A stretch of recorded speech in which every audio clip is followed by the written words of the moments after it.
Welcome back to Budget Boxer. Today we're looking at the 15-inch MacBook Air. Now this is the new one that just came out, and the first thing you'll notice when unboxing is that they are shifting towards more paper instead of plastic while wrapping the products.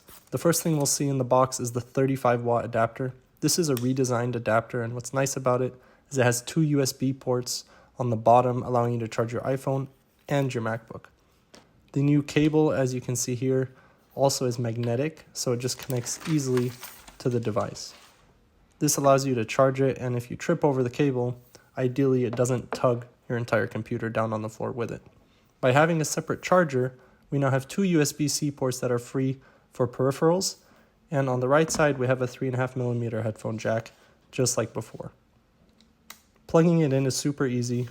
You just get it near and the magnets pull it together, and you can tug on it and it'll pull off quite easily as well. So here we have the darker blue color, and the one thing I noticed just immediately while unboxing it is that it's going to leave a lot of smudges, so I'm definitely going to have to clean it a lot more than my space gray MacBook that I had before this. The most important thing is that the screen is a lot bigger, but the bezels are not, and the keyboard is also very nice, and it has really good key travel, so it's not shallow like some of the previous ones. So I hope you enjoy it as much as I do, and I look forward to getting it set up.